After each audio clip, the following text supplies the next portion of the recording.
Hello student, तो आज हम लोग का जो चैप्टर है वो इलेक्ट्रिसिटी है, तो इसको हम लोग स्टडी करने वाले हैं। तो आज देखते हैं हम लोग कौन कौन से टॉपिक कवर कर रहे हैं। तो सबसे पहले हम देखते हैं इलेक्ट्रिक चार्ज। पहला जो टॉपिक होगा इलेक्ट्रिक चार्ज होगा, electrical substance, electric current, electric potential and potential difference, electric circuit element, Ohm's law, resistance, resistivity, series circuit, parallel, combination of resistor, Joule's law of heating, electrical power. ये सब topic आज हम लोग cover करने वाले हैं। तो देखिए हमारा सबसे पहला जो टॉपिक है वो है इलेक्ट्रिक चार्ज। इलेक्ट्रिक चार्ज क्या होता है? Electric charge is a physical property of matter. ये फिजिकल प्रॉपर्टी ऑफ मैटर का होता है डेट कर एक्सपीरियंस फोर्स। वो एक फोर्स एक्सपीरियंस करता है जब उसको हम लोग इलेक्ट्रोमैग्नेटिक फील्ड के अंदर रखते हैं, तो उसके अंदर एक फोर्स प्रोड्यूस होता है, फील होता है। ठीक है, जिसका एसआई यूनिट क्या होता है? चार्ज का एसआई यूनिट होता है कूलम। क्या होता है जी? चार्ज का एसआई यूनिट क्या होता है? कूलम होता है, जिसको हम डिनोट करते हैं सी से। चार्ज का एसआई यूनिट क्या होता है? कूलम, जिसको हम डिनोट करते हैं सी से। ठीक है, अब ये देखिए दो चार्ज होते हैं, एक होता है पॉजिटिव चार्ज, दूसरा होता है निगेटिव चार्ज। ठीक है, दो फंडामेंटल यूनिट है चार्ज के, एक पॉजिटिव दूसरा निगेटिव चार्ज। समझ में आ रहा है? एक पॉजिटिव चार्ज होता है, दूसरा निगेटिव चार्ज होता है। ठीक है, जिसका असाइंड होता है कूलम। अब देखते हैं the smallest charge that can be exist in A nature is the charge on an atom. क्या होता है? एटम के ऊपर चार्ज होता है जो कि अब नेचर में एग्जिस्ट करता है। According to the charge quantisation, any charge particles can have charge equal to some integral number. किसके बराबर होगा? Q इक्वल टू किसके बराबर होगा? Ne। अब ये Ne क्या है? तो N से होता है नंबर, ठीक है, E से electron, number of electron. Number of electron, जितना नंबर ऑफ इलेक्ट्रॉन होंगे वही उसका क्या होता है? चार्ज होता है। देखिए यहाँ पे Q इक्वल टू हो गया नेट चार्ज, और नंबर ऑफ इलेक्ट्रॉन E से चार्ज ऑन एन इलेक्ट्रॉन।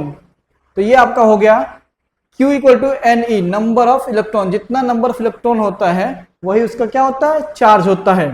ठीक है, अब इलेक्ट्रॉन कितने होता है जी? देखते हैं। तो माइनस का 1.6 into 10 to the power minus 19। ठीक है, ये इसकी संख्या होती है। अब बात करते हैं इलेक्ट्रिकल सब्सटेंस। कौन कौन से इलेक्ट्रिकल सब्सटेंस है? देखिए पहला आता है कंडक्टर। पहला क्या आता है? कंडक्टर। कंडक्टर वो होता है जिससे इलेक्ट्रिसिटी एक जगह से दूसरी जगह आसानी से जा सकते हैं, उसे हम कहते हैं कंडक्टर। जैसे conductor are the substance through which electricity can flow are called conductor. Conductor वो सब्सटेंस है जिसके थ्रू इलेक्ट्रिसिटी एक जगह से दूसरी जगह चली जाती है, उसे हम क्या कहते हैं? कंडक्टर कहते हैं। ठीक है, some common conductor are copper. आपने देखा होगा जितने भी इलेक्ट्रिक जो वायर होते हैं वो किससे बने होते हैं? कॉपर से, एल्युमिनियम से। ठीक है, एल्युमिनियम, गोल्ड, सिल्वर, इससे क्या होता है? आप इलेक्ट्रिसिटी एक जगह से दूसरी जगह आसानी से चली जाती है। ठीक है, तो जिस मटेरियल से इलेक्ट्रिसिटी एक जगह से दूसरी जगह चली जाती है उसे हम क्या कहते हैं? कंडक्टर कहते हैं, जिसमें आयरन भी आता है। ठीक है, बहुत सारी चीजें आते हैं, यहाँ पे कुछ एग्जाम्पल दिया हुआ है उसको हम देखते हैं। तो पहला हमारा है कॉपर, दूसरा गोल्ड, तीसरा ऑल अदर मेटल्स। जितने भी मेटल होते हैं उससे इलेक्ट्रिसिटी क्या करती है? फ्लो करती है। ठीक है, चलती है। और वाटर और ग्रेफाइट, जो पेंसिल में यूज करते देखे होंगे ब्लैक सा, वो होता है ग्रेफाइट। उससे भी क्या होता है? इलेक्ट्रिसिटी पास होती है, जिसका यूज हम लोग सेल में करते हैं। जितने भी बैटरी सेल आती है ना उसमें किया जाता है। ठीक है, conductor have free electron on its surface which allow current to pass through easily. देखिए conductor have a free electron on its surface.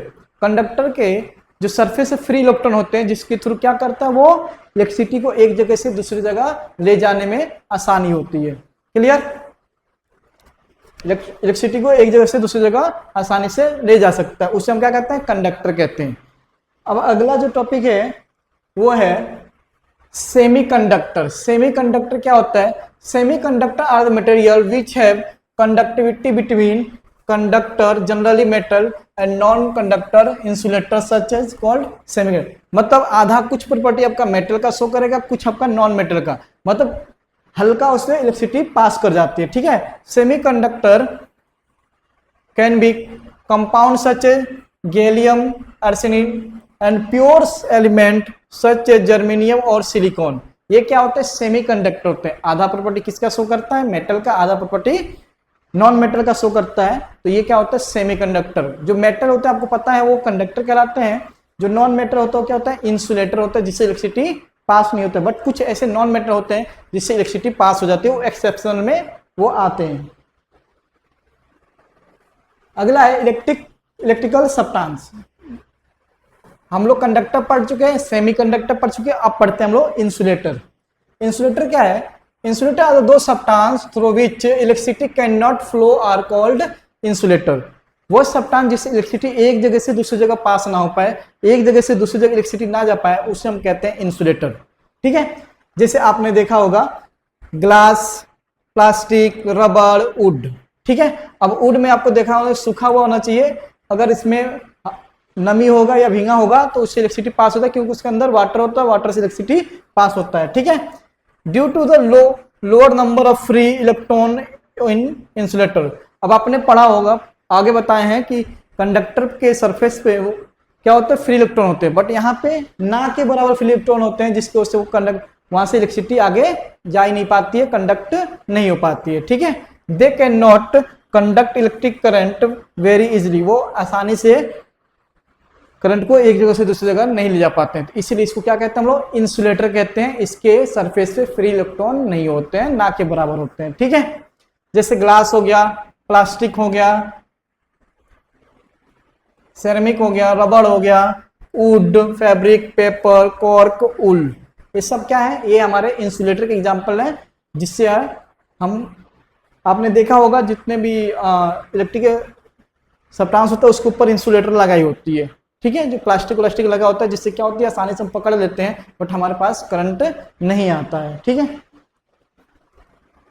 अब आता है इलेक्ट्रिक चार्ज किसे कहते हैं? तो देखिए, sorry, electrical current. Electrical current is defined at the rate of flow of charge through cross section of a conductor पर unit time. Rate of flow of charge, rate of flow of charge, इसको हम क्या बोलते हैं? इसको बोलते हैं current. क्या बोलते हैं इसे? इलेक्ट्रिक करंट बोलते हैं, ठीक है।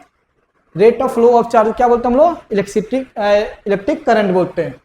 Electric current is defined at the rate of flow of electric charge through cross section of a conductor पर यूनिट टाइम, ठीक है। कि क्या रेट से चार्ज फ्लो कर रहा है वही उसकी क्या होती है? करंट कहलाती है, ठीक है। तो मतलब क्या हो गया? चार्ज अपन टाइम, चार्ज अपन टाइम। आई से होता है, करंट को डिनोट करते हैं आई से। करंट को किससे डिनोट करते हैं? आई से डिनोट करते हैं करंट को, ठीक है। क्यू मतलब हो गया चार्ज को डिनोट करते हैं। क्यू क्या होता है? चार्ज डिनोट करते हैं। और टी से होता है टाइम, ठीक है। मतलब पर यूनिट टाइम में कितना चार्ज फ्लो हो रहा है, क्रॉस सेक्शन कंडक्टर से कितना चार्ज फ्लो हो रहा है पर यूनिट टाइम, उसी को हम बोलते हैं करंट, ठीक है। समझ में आया? अब आता है SI unit of current, ampere होता है। क्या होता है? एम्पियर होता है, जिसको डिनोट करते हैं ए से। जिसको डिनोट करते हैं हम लोग ए से। चार्ज को किससे डिनोट करते हैं? ए से। समझ में आया? नेक्स्ट देखते हैं electrical potential and potential difference. देखिए, electrical potential is the work done per unit charge to bring the charge from infinity to the point of electrical field. एक यूनिट चार्ज इन्फिनिटी से एक पॉइंट पे लाने में जो वर्क करते हैं उसे हम क्या कहते हैं? उसे कहते हैं इलेक्ट्रिकल पोटेंशियल। क्या कहते हैं उसे हम लोग? Electrical potential. Work done per unit charge to bring from infinity to the point. Infinity से एक यूनिट चार्ज को एक पॉइंट तक लाने में जो वर्क करते हैं उसे हम क्या कहते हैं? इलेक्ट्रिकल पोटेंशियल कहते हैं, ठीक है। अब बात करते हैं पोटेंशियल डिफरेंस क्या होता है। The amount of work done required a unit positive charge to move from one potential point to another potential point. एक पोटेंशियल पॉइंट से दूसरे पोटेंशियल पॉइंट से मूव करने में जो वर्क डन कर लगता है उसे हम क्या कहते हैं? पोटेंशियल डिफरेंस कहते हैं। पोटेंशियल डिफरेंस कहते हैं, जिसको हम डिनोट करते हैं वी से। ये हो गया work done upon charge, work done upon charge, ठीक है, potential difference work done upon charge, इसे हम क्या कहते हैं, potential difference. The amount of work done required to a unit positive charge to move from one potential difference, one potential point से, एक potential point से दूसरे पोटेंशियल पॉइंट तक ले जाने में जो वर्क डन कर लगता है उसे हम कहते हैं पोटेंशियल डिफरेंस, ठीक है, जिसका एसआई यूनिट होता है वोल्ट, वोल्टेज क्या होता है जी, जिसका एसआई यूनिट होता है वोल्टेज, जिसको डिनोट करते हैं हम लोग वी से, जिसको डिनोट करते हैं हम लोग वी से।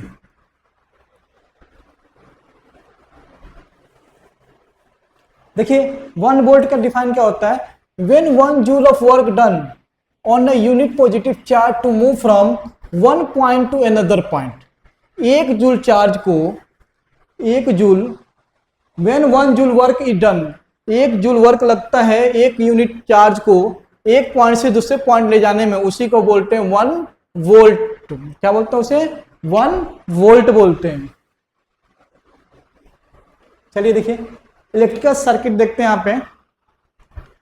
An electric circuit is a closed path of a wire and electrical component which allow a current through one point on it on the application of the potential difference between the 2 points or in the path। देखिए ये आपका क्या है, close circuit है, circuit क्या है, closed है, ठीक है, ये है an electric circuit, an electric circuit consist of electrical device, source of the electricity and the wire that are connected with the help of the switch। ये कैसे कनेक्टेड होता है, स्विच से। तो ये आपको देखिए ये है आपका रेजिस्टर, ये हो गया एमीटर जिससे करंट मापा जाता है, ये बैटरी हो गया, ये वोल्ट मीटर हो गया जिससे वोल्ट मापा जाता है, ये पिक्चोरियल डायग्राम, इसका पूरा पिक्चोरियल डायग्राम यहाँ पे बना के दे दिया है, ठीक है। तो आपको इस टाइप से ड्रॉ करना पड़ेगा, ठीक है। देखिए यहाँ पे कुछ आपके सिंबल, इलेक्ट्रिक सेल कैसा होता है, तो एक ये माइनस का होता है, माइनस का छोटा वाला, प्लस का बड़ा होता है, ठीक है, माइनस छोटा प्लस बड़ा, ऐसे करके इसे हम कहते हैं सेल। यही जब कई बार होते हैं, 2-3 लगा देते हैं, इसे बैटरी कहते हैं। प्लग ये होता है, ये होता है प्लग, ये प्लग होता है,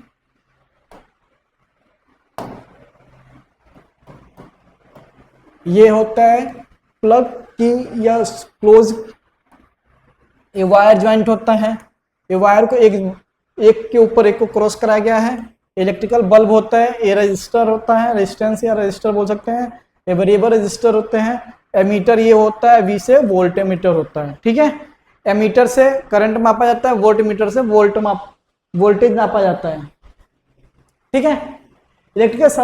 इलेक्ट्रिक सर्किट एलिमेंट पहला होता है, देखिए ये बैटरी,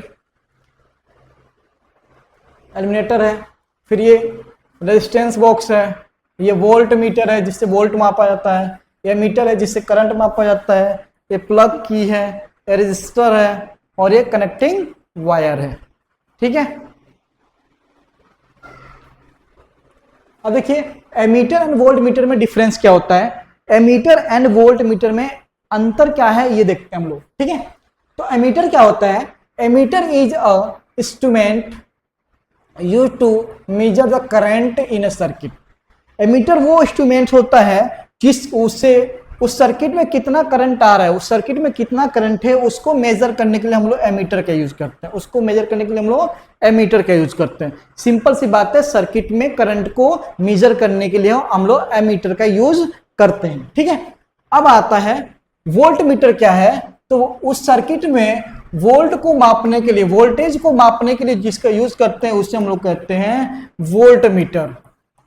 नाम से ही पता चल रहा है वोल्ट मीटर क्या मेजर करता है, वोल्टेज मीटर करता है उस सर्किट का, ठीक है। पहला पॉइंट हो गया। दूसरा क्या है, ammeter is the connected in series with the circuit. Ammeter जो होता है वो सीरीज में क्या होता है, कनेक्ट होता है सर्किट में, सीरीज में, ठीक है। बट जो आपका वोल्ट मीटर होता है वो किस में होता है, पैरेलल में कनेक्ट होता है। सर्किट में कैसे कनेक्ट हुआ होता है, पैरेलल में, बट आपका एमीटर क्या होता है, सीरीज में क्या होता है, कनेक्ट हुआ रहता है, ठीक है। ये आगे बात करेंगे पैरेलल और सीरीज क्या होती है, ठीक है। आगे आगे अब आगे आपका ओम्स लॉ। ओम्स लॉ क्या है, बहुत इंपॉर्टेंट है, आपके एग्जाम में पूछा भी जाता है। Ohm's law state that the voltage across conductor is directly proportional to the current flow through the it. मतलब क्या हुआ, volt is directly proportional to the current, मतलब जितना वोल्ट बढ़ेगा उतना ही करंट बढ़ेगा, जितना करंट बढ़ेगा उतना ही वोल्ट बढ़ेगा। समझ में आया? तो ये प्रोपोर्शनल साइन हटाते हैं तो यहाँ पे लग जाता है हमारा रेजिस्टेंस। तो V इक्वल टू हो जाता है आई आर, आई से होता है करंट, आर से होता है रेजिस्टेंस, V से होता है वोल्ट। तो V equal to I R हो जाता है। ठीक है, मतलब voltage is directly proportional to the current flow through the circuit. ठीक है, अगर वोल्ट बढ़ेगा तो करंट बढ़ेगा, करंट बढ़ेगा तो वोल्टेज बढ़ेगा, ये आपको याद रखना पड़ेगा। ये है ओम्स लॉ। ठीक है, इसका जो डायग्राम होता है इस तरह से ग्राफिकली इस तरह से दिखाया होता है। ठीक है, वी आई ग्राफ, इसको बोलते हैं V इंटू आई। जितना वोल्ट बढ़ेगा उतना ही करंट बढ़ता है, जितना वोल्ट बढ़ता है उतना ही करंट बढ़ता है। In the equation the constant of proportional R is called resistance. जो R है वो क्या है, रेजिस्टेंस से रिप्रेजेंटेड बाय द, इसका सिंबल क्या होता है जी, ओम्स। इसका सिंबल क्या होता है, ओम। ठीक है, अगला बात होता है रेजिस्टेंस किसे कहते हैं। रेजिस्टेंस एक ऐसी प्रॉपर्टी है of a conductor due to which it resist the flow of electric current through it. ये क्या करते हैं, इलेक्ट्रिक करंट को फ्लो होने से रोकती है, इसे कहते हैं रेजिस्टेंस। ठीक है, सर्किट में resistance is the property of conductor due to which it resist flow of electric current through it. इसी इलेक्ट्रिक करंट को फ्लो होने से क्या करती है, रेजिस्ट करती है, रोकती है, उसे क्या कहते हैं हम लोग, रेजिस्टेंस कहते हैं। रेजिस्टेंस को तो V बाई आर, देखिए यहां से बना कैसे है, तो V equal to I R था। अब देखिए R यही रह गया तो I क्या हो गया, डिवाइड कर दिया, तो V by I equal to R, ये हो गया रेजिस्टेंस का फॉर्मूला, मतलब उसी फॉर्मूले से बन के आया। अब रेजिस्टेंस का साइन जो होता है ओम, क्या होता है, ओम होता है, ओम। ठीक है, ये इसका SI यूनिट होता है। ठीक है, a component that is used to resist the flow of electric current in a circuit is called resistor। एक कंपोनेंट जो इसका यूज करते हैं हम लोग सर्किट में करंट को रेजिस्ट करने के लिए, रोकने के लिए, उसको हम क्या कहते हैं, रेजिस्टर कहते हैं। ठीक है, अब आ गया V आई ग्राफ, हमने बताया था, ये हो गया V और ये हो गया करंट, मतलब जितना वोल्टेज बढ़ेगा उतना ही करंट बढ़ेगा। देखिए यहां से जितना वोल्टेज उतना करंट, वोल्टेज बढ़ता जा रहा है, करंट बढ़ता जा रहा है, वोल्टेज बढ़ता जा रहा है, करंट बढ़ता जा रहा है, वोल्टेज बढ़ता जा रहा है, करंट बढ़ता जा रहा है, इसे कहते हैं V आई ग्राफ। ठीक है, अब आता है फैक्टर अफेक्टिंग रेजिस्टेंस। क्या अफेक्ट करते हैं, देखते हैं इसको, क्या फैक्टर अफेक्टिंग है, देखते हैं। लेंथ ऑफ द वायर, अगर लेंथ ऑफ वायर का लेंथ बढ़ गया है, ठीक है, समझ में आया, length of the wire, R is directly proportional current. ठीक है, क्रॉस सेक्शन एरिया ऑफ, अब यहां पे क्या होगा, देखिए R equal to inversely proportional to area. ठीक है, एरिया बढ़ा देंगे तो रेजिस्टेंस क्या होगा, कम हो जाएगा, एरिया बढ़ाएंगे रेजिस्टेंस कम होगा, और अगर हम लेंथ बढ़ाते हैं तो रेजिस्टेंस बढ़ जाता है, रेजिस्टेंस बढ़ जाता है। अगर एरिया बढ़ाते हैं तो कम होता है, रेजिस्टेंस बढ़ाते हैं तो आपका एरिया बढ़ाएंगे। देखिए यहाँ पे R equal to inversely proportional to 1/, area, अगर एरिया बढ़ेगा तो रेजिस्टेंस कम होगा। ठीक है, एरिया घटेगा तो रेजिस्टेंस ज्यादा हो जाता है। ठीक है, material of the wire, material मतलब वो वायर किस मटेरियल का बना है इस पे भी डिपेंड करता है, टेम्परेचर पे डिपेंड करता है और रेजिस्टेंस पे डिपेंड करता है। ठीक है, तो यहाँ पे हमको सिंपल सी बात आ गई है कि अगर हम एरिया घटाएंगे तो रेजिस्टेंस बढ़ जाएगा, एरिया बढ़ा देंगे तो रेजिस्टेंस घट जाता है। ठीक है, चलिए रेजिस्टेंस एंड रेजिस्टिविटी का डिफरेंस हम लोग देखते हैं यहाँ पे।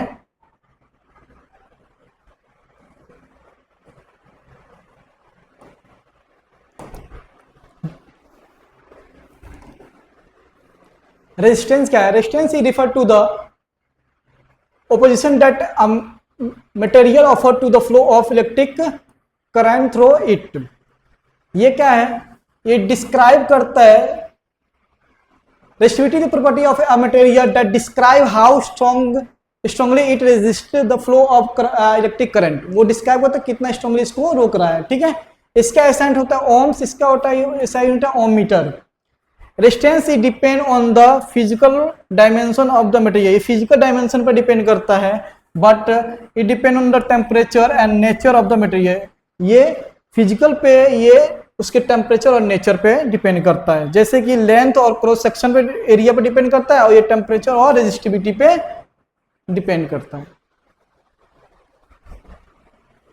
देखिए resistivity of the electrical substance सबका अलग अलग दिया है, कंडक्टर, एलवाई और इंसुलेटर का सबका अलग अलग दिया हुआ है, वो कौन कितना उस पर रोक लगाता है, उसको फ्लो करने से रोकता है। अब आते हैं सीरीज सर्किट। सीरीज सर्किट देखिए, ये जो सर्किट दिखाई दे रही है इस टाइप से,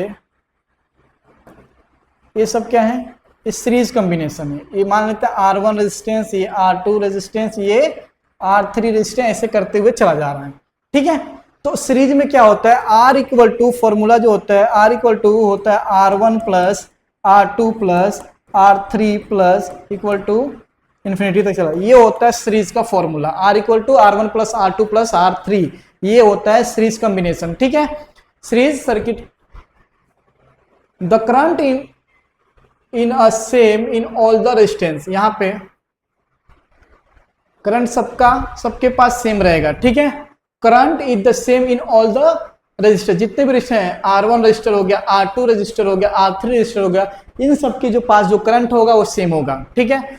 the net voltage get divide among the individual resistance, अब जैसे नेट वोल्टेज है वो तीनों में डिवाइड हो जाएगा, नेट वोल्टेज वो क्या होगा, तीनों में डिवाइड हो जाएगा, बट आपका करंट सब पे सेम रहेगा, बट वोल्टेज सब में डिवाइड हो जाएगा, तीनों में डिवाइड हो जाएगा। नेट जो वोल्टेज है वो तीनों में डिवाइड होगा, 3 लगे हैं, 4 लगे हैं, 5 लगे हैं, उसमें डिवाइड हो जाता है, बट करंट सबका सेम रहता है, ये होता है।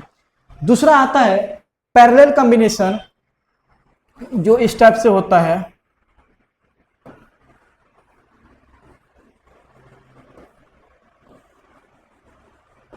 ये होता है पैरेलल, इसको R1 मानते हैं, इसको R2 मान लेते हैं, इसको R3 मान लेते हैं। तो इसका जो फॉर्मूला होता है R1, R equal to 1/R1 plus 1/R2 plus 1/R3, इस टाइप से ये कंबाइन हुआ रहता है, ठीक है। ये इसका फॉर्मूला होता है 1/R1,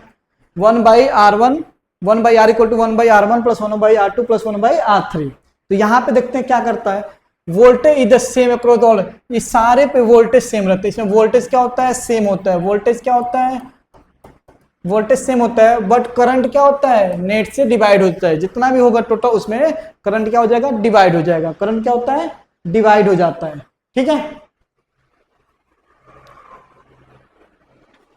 ये आपका दिया हुआ है कॉम्बिनेशन ऑफ रजिस्टर का, आपको पता है I equal to 1/I2 I3, I का फॉर्मूला क्या होता है, करंट का V/R, तो V/R1 V/R2 V/R3, ठीक है। तो इस तरह से ये बनाया गया है।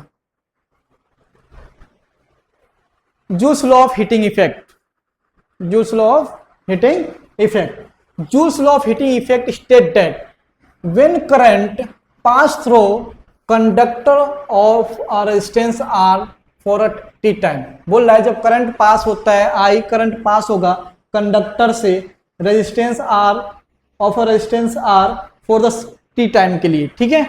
जब करंट पास होगा कंडक्टर से, ठीक है, रेजिस्टेंस R और कुछ समय के लिए, then the heat develop in the conductor is directly proportional to the product of the square of the current, the resistance and the time. क्या है, current, resistance and the time, ठीक है। तो ये बोल रहा है कि आपके जो डेवलप हो जाएगा, किसमें क्या होगा, कंडक्टर में हीट क्या होगा, डेवलप हो जाएगा, हीट आ जाएगा। तो कैसे डिफरेंस, तो ये कितना हीट इसके अंदर आएगा, तो I स्क्वायर, करंट का square into resistance into time, ये इसका फॉर्मूला होता है हीटिंग इफेक्ट का। जैसे आपने देखा होगा कि जब हम लोग आयरन करते हैं तो हम लोग कोई भी चीज, कोई मोबाइल आप चार्ज करते हैं, देखे होंगे वहां पे हीट जनरेट होती है, आपके चार्जर में हीट आ जाता है, गर्म हो जाता है चार्ज, ठीक है। तो कैसे होता है, तो I square R into T, ये उसका फॉर्मूला होता है, ठीक है।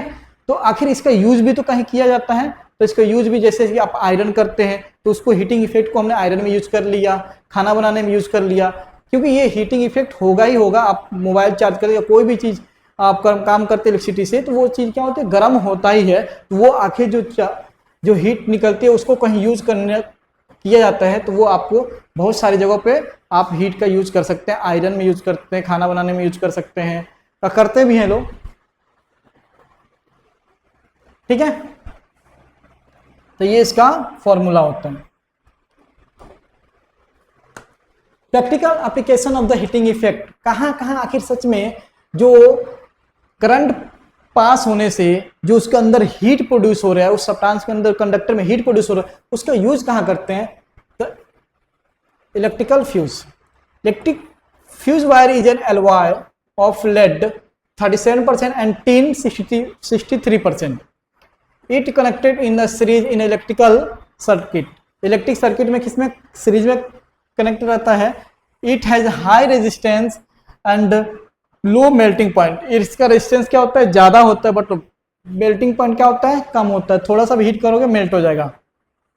When large current flow through a circuit, जब ज्यादा करंट फ्लो होगा सर्किट से, due to the short circuiting the fuse wire metal due to heating and hence the circuit become the open, और सर्किट टूट जाएगा, ओपन हो जाएगा। Therefore the electrical appliance are the save from the damage, जिससे आपका damage होने से बच जाता है। सिंपल सा बात समझिए, ये पतला सा वायर से बना होता है, ठीक है। जैसे इसके ऊपर ज्यादा हीट, ज्यादा आपके घर में करंट आया, ये क्या होगा, ब्रेक डाउन हो जाएगा, ये टूट जाएगा। तो इधर करंट आएगा ही नहीं आपके घर में। जब घर में करंट नहीं है तो सारे आपके घर के अप्लायंस सारे बच जाते हैं। जैसे फ्रिज हो गया, एसी हो गया, फैन हो गया, मोबाइल चार्जर लगाए हैं, सब चीज बच जाते हैं, नहीं सारा डैमेज हो सकता है, ठीक है। दूसरा होता है electrical bulb. Since the resistance of the filament in the bulb is high, आपने देखा होगा जो पहले बल्ब आते हैं इसके अंदर जो फिलामेंट लगा रहता है, जो फिलामेंट लगा रहता है उसके रेजिस्टेंस हाई हो, उसका क्या होता है, resistance of the filament high होता है। The quantity of the heat produce is always high, तो इसका देखेंगे कितना हीट करता है, बहुत ज्यादा गर्म हो जाता है, ठीक है। Therefore the filament is heated increased and emit light, क्या करता है, वहां से इमिट लाइट करता है, लाइट देता है। Tungsten with a high melting point, उसका जो मेल्टिंग पॉइंट होता है वो क्या होता है, हाई होता है, 3380 सेल्सियस। समझ में, इतना होने के बाद वो जाके मेल्ट होता है, तो इतना तो अभी होगा नहीं, तो मेल्ट नहीं होता, इसलिए वो जलता रहता है, ठीक है। Is use at the filament, इसलिए इसको फिलामेंट का, इसमें फिलामेंट का यूज करते हैं, ठीक है। Filament is usually enclose in the glass bulb containing some inert gas, कुछ में इनर्ट गैस होते हैं एट द लो प्रेशर के, लो प्रेशर के इसमें इनर्ट गैस फिल किए होते हैं, ठीक है। जिसके जो फिलामेंट होता है उसका क्या होता है, उसका मेल्टिंग पॉइंट बहुत ज्यादा हाई होता है। इलेक्ट्रिकल हीटिंग डिवाइस, जैसे आपने देखिए इलेक्ट्रिकल हीटिंग डिवाइस आपने ये ठंडी में देखा होगा, ये क्या है, इलेक्ट्रिकल हीटिंग डिवाइस है, जो इसके हीट की वो जब इलेक्ट्रिसिटी इसके अंदर जा रही है तो ये हीट प्रोड्यूस कर रहा है, ठीक है। जिसका यूज हम लोग कर रहे हैं ठंडी के दिन में, इसको हम लोग अपने बॉडी को गर्म करने या रूम को गर्म करने में इसका यूज करते हैं, ठीक है। तो इसमें क्या है, it is high specific resistance, इसमें क्या होता है, हाई स्पेसिफिक रेजिस्टेंस है, हाई मेल्टिंग पॉइंट के सारे वायर लगे हुए हैं। It is not easily to oxidize, ये आसानी से ऑक्सीडाइज नहीं होता है। तो ये बना किससे होता है, इलेक्ट्रिकल आयरन या इलेक्ट्रिकल हीटर। जो आयरन होता है या हीटर होता है या इलेक्ट्रिकल टोस्टर होता है, are the some of the application appliance that are work on the principle of heating effect. किस पे काम करते हैं, हीटिंग इफेक्ट ऑफ करंट पे काम करते हैं। In this appliance nichrome is an alloy of Nicholls and chromium. Nichrome किसका अलॉय होता है, निकल और क्रोमियम का, जिसका यूज करते हैं, is use as the heating element for the flowing reason. ये सब रीजन को से इनको क्या किया जाता है, इसका यूज किया जाता है नाइक्रोम का, ठीक है। किसके, निकल और क्रोमियम से बना होता है, ठीक है। क्या इसके अंदर होता है, ये हाई स्पेसिफिक रेजिस्टेंस होते हैं, ये हाई, इनका मेल्टिंग पॉइंट हाई होता है, और ये आसानी से ऑक्सीडाइज नहीं होते हैं, ये आसानी से ऑक्सीडाइज नहीं होते हैं। अब आता है हमारा अगला जो होता है टॉपिक है, वो है इलेक्ट्रिकल पावर। क्या है, electrical power. Electrical power measure that rate of electrical energy transfer by an electrical circuit per unit time, ठीक है। पर यूनिट टाइम में जो इलेक्ट्रिकल एनर्जी ट्रांसफर हो रही है उसे हम क्या कहते हैं, उसे कहते हैं power. Work equal to work by time taken, work by time taken, P से power work by time taken, ठीक है। P से पावर होता है, W से वर्क डन और T से टाइम होता है, जिसका SI यूनिट क्या होता है, SI यूनिट होता है वॉट, डिनोट करते हैं W से। ठीक है। Rate of electrical energy transfer by an electrical circuit, electric energy को इलेक्ट्रिक सर्किट से ट्रांसफर होने में पर यूनिट टाइम में जितना ट्रांसफर होता है वही हम क्या कहते हैं, उसे क्या कहते हैं हम लोग, इलेक्ट्रिकल पावर कहते हैं। क्या कहते हैं, इलेक्ट्रिकल पावर कहते हैं, इलेक्ट्रिकल पावर कहते हैं। देखिए इलेक्ट्रिकल पावर अभी हम लोग पढ़े हैं, एक देखिए ये आपका फॉर्मूला होता है इलेक्ट्रिकल पावर का, वो सब वहीं से डिराइव हुआ है। वर्क क्या होता है, voltage into charge, voltage into charge. P equal to होता है power voltage into current, E से होता है P इंटू टाइम एनर्जी। ठीक है, ये सारे इसके लो हैं और यहाँ पे डिराइव किए गए हैं। और ये लास्ट है कमर्शियल यूनिट ऑफ एनर्जी। देखिए commercial unit of electrical energy kWh, kilo watt hours में होता है, kWh में होता है। किस में होता है, kWh। जो हमारे घर में जो एक यूनिट कितना होता है, 1 kWh, 1 unit equal to 1 kWh के बराबर होता है। समझ में आ रहा है, 1 kWh के बराबर होता है। It defines the energy consumed by an appliance of 1 kilowatt when used for the 1 hour।